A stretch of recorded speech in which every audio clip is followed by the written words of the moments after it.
This is my first time like actually motovlogging with this helmet, only because it's a little more snug, to be honest, and it's not as much space to put my mic inside the helmet. That's the biggest thing. I have the DJI Mic 2, if anybody was interested, paired with the DJI Action 5 camera, Action 5 Pro, let me get it right. But it's my first time using this setup, so my mic is like right under my chin. With my other ILM helmet, I can simply just put it like right in the front and near my mouth, and it's enough space to where it doesn't mess with anything. But yeah, what is going on, man? It is your boy, Midwest Biker Boy. And first of all, as you can see, we got a different angle, man. I like this angle though, because one, I can show you guys the merch. Let me give you guys a quick view of the merch real quick, man. So obviously you see the Midwest Biker Boy abbreviated on the front. We got that Midwest gang on the sleeve, and mind you, this is a one-on-one. This is just for me, but I wanted to make sure I got myself, you know, some merch. I gotta represent myself. I'm early on, but it's never too early to, you know, rep yourself. I don't know if the angle's good, but it pretty much says faith over fear, throttle through the storm. And it's a picture of my bike, as you can see, almost real identical to it, which I love, bro. And I did kind of switch the bike up, so I'm gonna just briefly show you guys that real quick. So yeah, as y'all can see, I switched up that rear cowl, and I put that red one on there with my black cross. That's kind of like the signature. Added on the MWBB right there on that side panel.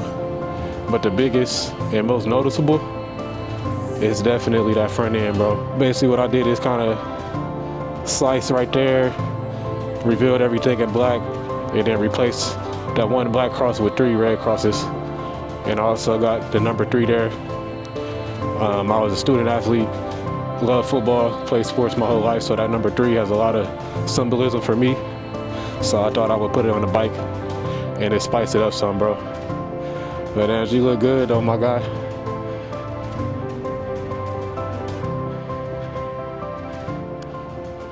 But yeah, man, the purpose of today's video is I'm gonna give you guys what I love and what I hate about the bike. Owning it for at exactly 4,365 miles. Last time I did this sort of thing was in my 2,000 mile review, so this will be a little different of a vibe. And I'm about to hop on the freeway right now. Hopefully the traffic is not too crazy. And at some point in the video, I'll change the angle back. But I do like this angle just because it's a little different, bro. It's different than what I traditionally do. So yeah, let's get it, man.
Since we are in traffic,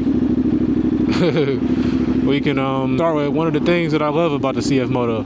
So to begin with, one of the things that I do love about my 2024 Cfmoto 450Ss is honestly the accessibility for a beginner. So for me, this is my first motorcycle. I have no motorcycle knowledge. I rode a pocket bike when I was a kid, but I don't know anything about bikes. I know a good amount about cars. Can't say I would just be able to work on one, but I have a lot more knowledge than I do about bikes. For example, when I had to do my first oil change after the break-in, I did look up a video, but once I seen how everything was and where the location of it was cake, man. Like, I didn't have to remove any fenders. I didn't have to use any special tools. Everything was in an easy, accessible place. And for a beginner, that's definitely like 100% something you want. You know, especially if you're just trying to get on the road and go. You're not trying to buy a used bike and then, you know, have to figure out, oh, well, I got to get this fixed or I got to get this replaced, this, that, and the third. You don't have to worry about that. And that's kind of why I was okay with paying a dealer price. Only because I knew I was getting a brand new bike, so I knew I could just kind of get on the road and go. And even 4,300 miles in, there has not been a single issue I've had with the bike. So with a used bike, you're taking a risk, and you might end up having to spend more money anyway because you have to fix the bike. But speaking of dealers, let's talk about one thing I hate.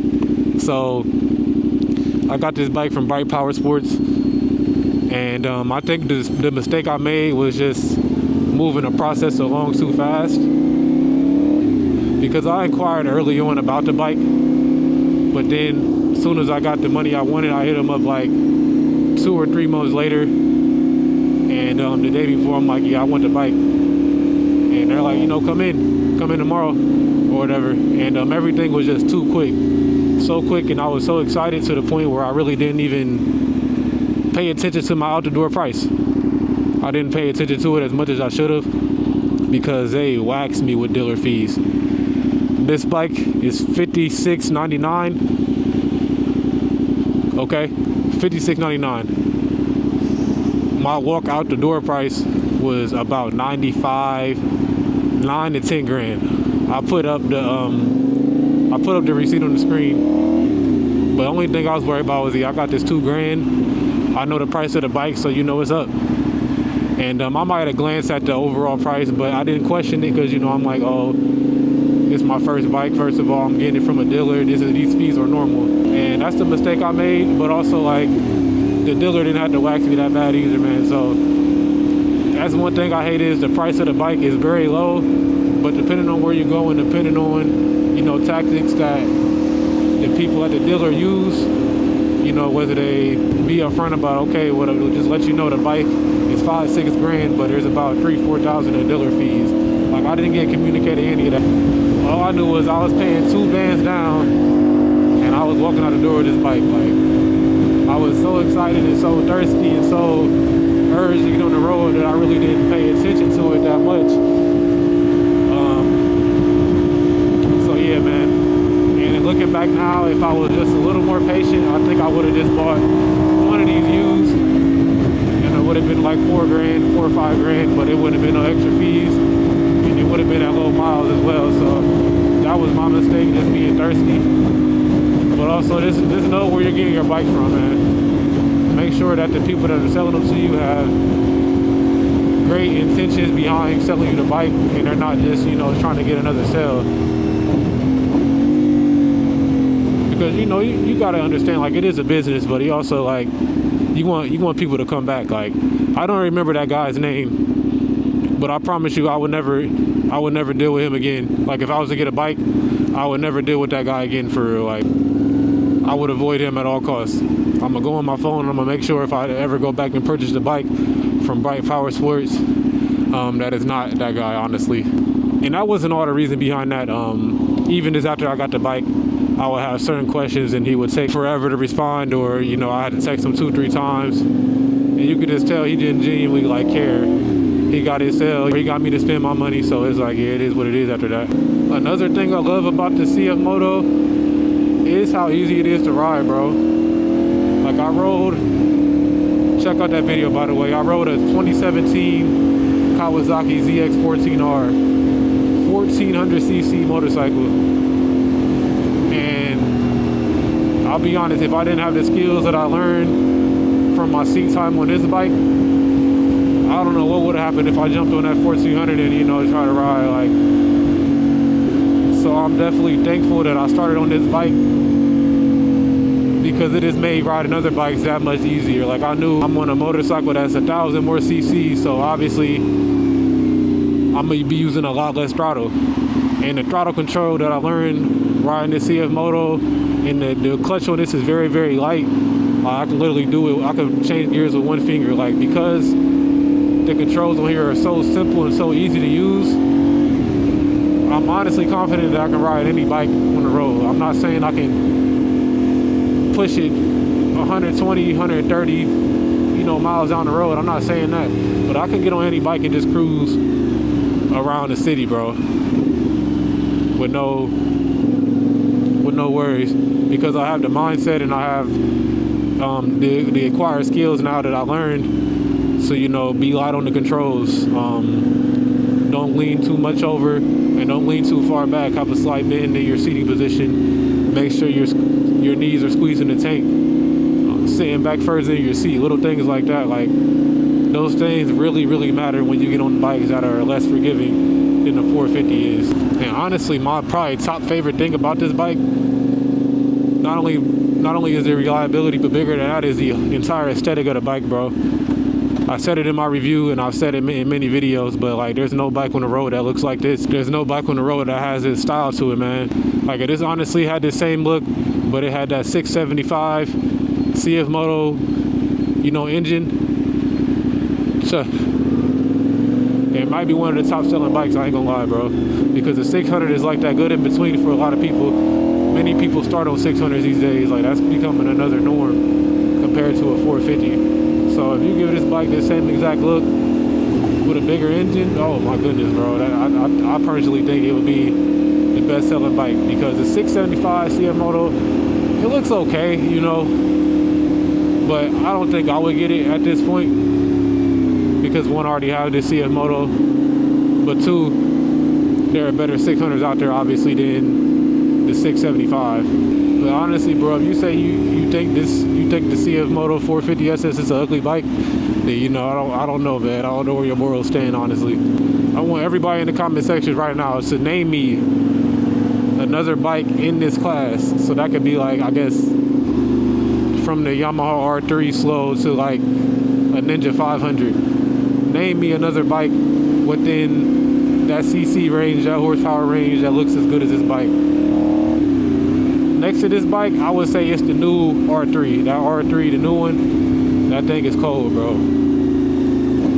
But besides that, none of the Ninjas are topping as far as looks. The ZX4RR is a great, great bike. Don't get me wrong, that's a great bike. But looks-wise, I still don't think it's messing with the Cfmoto 450, bro. And that's for several reasons. The first reason is there's no bike with this LED design.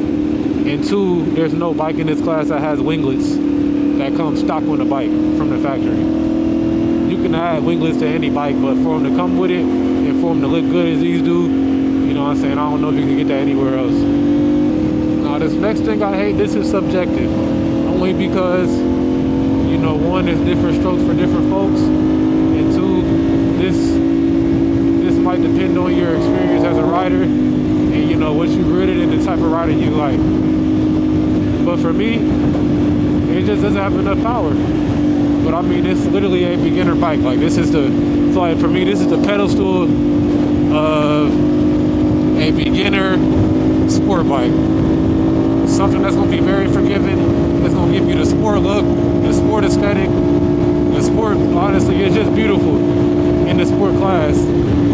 But on top of that, it's also going to give you the ability to learn and grow a lot while you're riding, bro. You can get a 1,000cc bike for your first bike, but it's going to take you years to actually learn and adjust to the power, and, you know, you'll never probably get the full potential out of the 1,000. But when you're on a 450, you'll be able to learn how to lean the right way. You'll learn to tuck, because that's a negative. The wind is very, very bad on this bike, but it teaches you to tuck. You know what I'm saying? Depending on your speed, it teaches you to have the proper position, because it's not the most sporty bike by any means. You're not hunched all the way over, but it's enough to like give you a presentation to what the sport bike is, and, you know, when you sit on one, how it's going to feel. It has a fuel gauge. It shows you your range. So like, when I'm on this bike, no matter where I'm going, I'm never worried, because I never have to worry about, oh, I gotta look at my tank and see how much gas I got left, or damn, I forgot to set my odometer, so now I don't know how much gas I have. Like, they make it very, very easy, bro. Very simple, very easy. TFT screen in general is just beautiful, bro. Like, it has all the information you'll need for somebody that doesn't know much about a bike, but they want the necessities. Okay, I know where my gas is. I know how fast I'm going. I know I'm not overheating. Like, things of that nature, bro. It tells you what gear you're in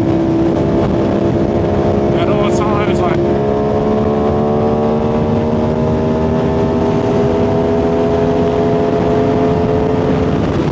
I do love that it has tons, not tons, but it has a good amount of torque, bro. To be a 450, like, I commute to work on this every chance I get, and I never really have a worry, because I can ride at some good ass speeds. Like, I can keep up with any car on the road. If I want to ride 10 to 15 miles quicker than the speed on the road or the cars on the road, I can do that. Like, it's perfect.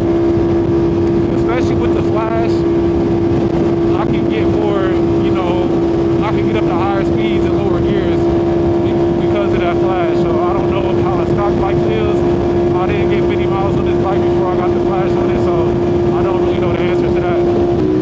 One thing I can say I do hate, though, with all the freeway mounts that I put in, there's a lot of wind that hit you, bro. I don't know if me being in shape or just adjusting to the wind that hits you is a factor for me, but I'm used to it now. Like, I could be going 90, 100, and I could be one-handed just like this, you know, fighting the wind. But again, I've been riding the bike for a while now, so I could be adjusted to the wind. But when I was on that ZX14, the wind was like split in half, I ain't gonna lie. Like, I only had to suck if I wanted to. Even with this aftermarket windscreen, which I do love, I still feel like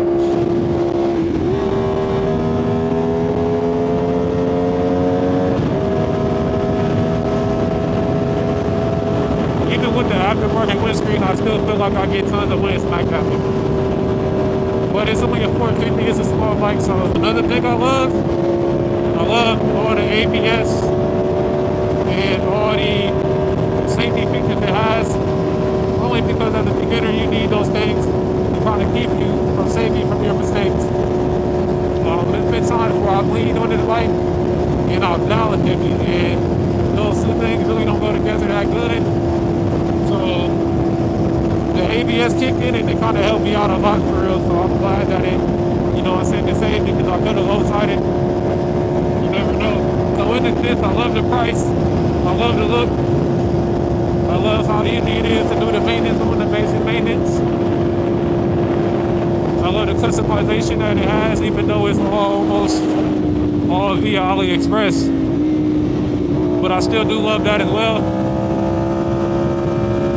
I hate that it doesn't have as much speed as I want, but again, that's just me kind of growing as a motorcycle rider. If I could go back, I definitely would have just got a used bike, whether it was this bike or, you know, something a little quicker. Only because I'm still making payments on it, so I am only making the bare minimum, but it's like, damn, I'm 4,000 miles in. I didn't expect to, you know, learn to ride a motorcycle this fast and be this comfortable this fast, to be honest. I didn't know what I was getting myself into. You know, everything looks easy from afar until you begin to do it yourself. So I didn't know how long it would really take me to grow. And so now I'm just thirsty for something new. Because like whenever I'm riding in groups, everybody's on a faster bike than me. So I find myself having a full throttle on my bike just to kind of keep up with those guys. And you know, I don't want to break this bike. I want to be able to enjoy this bike for many, many more miles. But like I said, because of that, it makes you just want something faster. So I don't hopefully blow the engine out on this riding with other people. And I feel like I didn't say that many things about what I hate, because there's not that much to like really hate on about this bike, bro. It serves its purpose as being a beginner bike, being the introduction to the sport bike world for many people. And like I said, I'm fortunate that I chose this as my first bike, man, because I'm having an amazing time. I don't know, in a way I might be being ungrateful because I want something faster. And I just gotta enjoy being on this bike in the moment more. But it's just hard, bro, when you're an upcoming YouTuber and you see every YouTuber you watch, they own thousands, you know what I'm saying? Or bare minimum, they own 600s or 750s, like.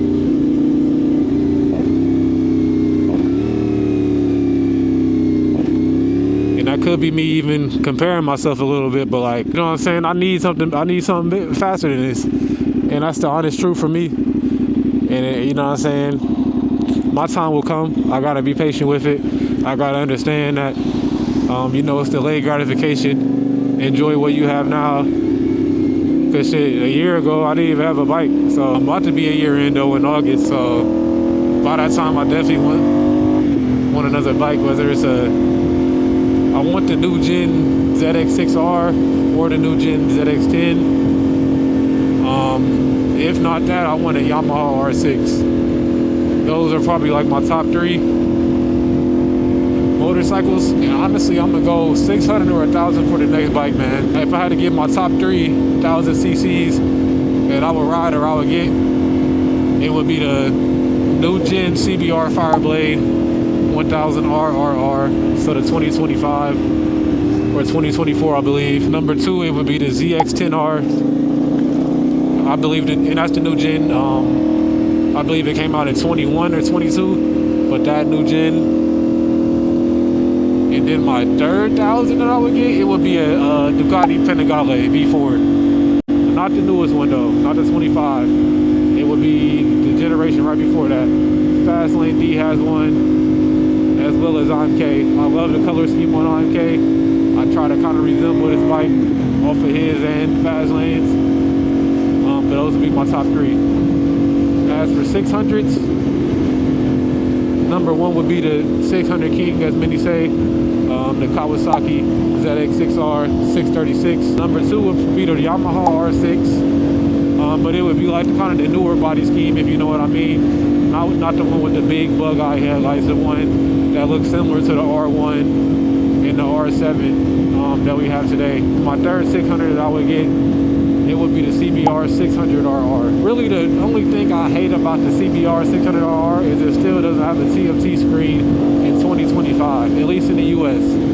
So it's like, why would you do that? And that's another reason why I love the Cfmoto. Like, it has a TFT screen at $56.99, bro. These bikes, these 1600s, these are ranging anywhere from 10 grand to 25, 30 grand, bro. And you're telling me that after 10 grand, not every bike comes with a TFT screen? Like, I can't get down with that, bro. And that's why I love this Cfmoto, because you get so much bang for your buck. You get so much value out of this bike. Because one, not only are you getting to, if you're a beginner and it's your first bike, not only are you getting to learn on this bike, but you're able to grow and experience things that top tier bikes have, bro. Well, anyways, man, it was your boy, Midwest Biker Boy, man. I hope y'all boys enjoyed this video on my love and hate about this bike. Granted, it's not much to hate, man. It's really not. It's plenty to love, especially when you're a beginner like me that hasn't experienced many things, bro. But if you guys did enjoy this, please like, subscribe. We're on the road to 500 subscribers, so please help me get there, man, if you can. And I'm gone, man. Peace.